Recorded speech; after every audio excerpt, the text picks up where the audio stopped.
Welcome back to STL TV Live. I'm Sarah Bernard, and here to talk about raising support for cardiovascular research and educational programs is Barnes Jewish Hospital's Heart and Vascular Center Executive Director, Patti Crimmins Reda. That's a big, long title. You're important. Yeah. So you guys have a great event coming up this Saturday. I want to make sure we talk about that right off the bat because you're expecting, what, 10,000 walkers Absolutely. at Busch Stadium this Saturday? Absolutely. May 4th, Saturday, starting at 9 a.m. is the American Heart Association sponsored American Heart Walk. This walk is designed to generate awareness and funds, research funds, for our St. Louis community for heart research. The event should be fabulous. We have, Barnes Jewish Hospital is a co-sponsor with the American Heart Association, and Mr. Austin Pettis from the St. Louis Rams is our honorary chairperson. So Austin will kick us off for the 9 o'clock walk through the city of St. Louis. There will be bands set up at different corners. We have all sorts of activity inside the stadium itself prior to the game or to the walk, so that the opening actually is about 8:30 in the morning. You can come through, get some screenings. There's free food from some of the other vendors. There's educational material. There's games, bands. It's a great event. How far is the walk?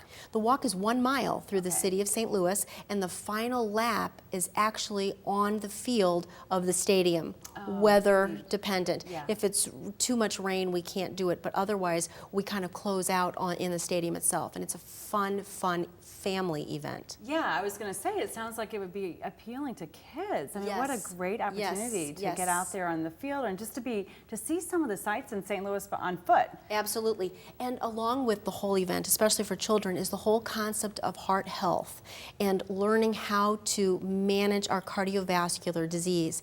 You know, in the United States, obesity is now a huge issue among children.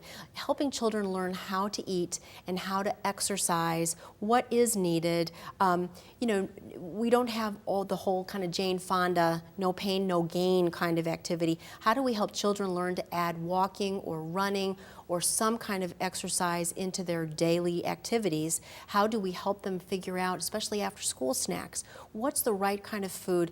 What's the difference between having a piece, you know, an apple, a couple pieces of apple, versus having chips when you get home? So that's a big piece. You know, in the United States today, heart disease remains the #1 cause of death in the United States.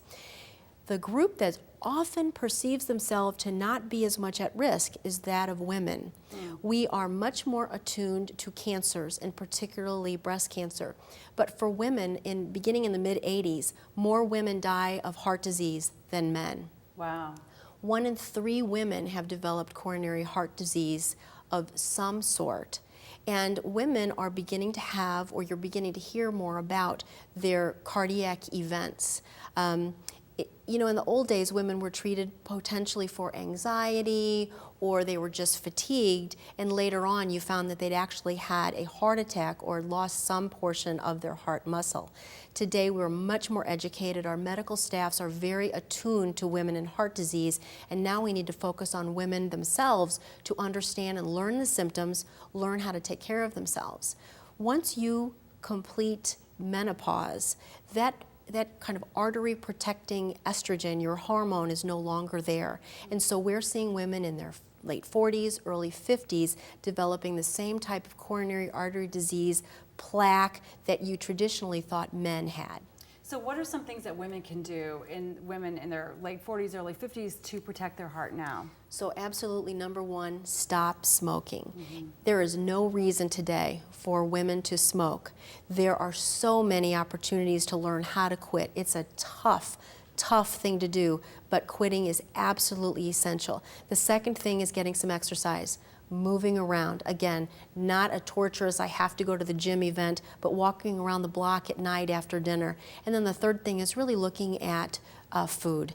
You know, your family history, there's not a lot you can do about your genes, but you can do a lot about managing the environment in which your genes exist, if you will. So really easy things to do, but to start it early as kids without smoking, get the exercise, make it a habit, and eat Absolutely. right from the beginning. It's great. So this Saturday, we'll get everyone started in the right direction with a wonderful walk opportunity at Busch Stadium. Information's on the website. It's on the screen now.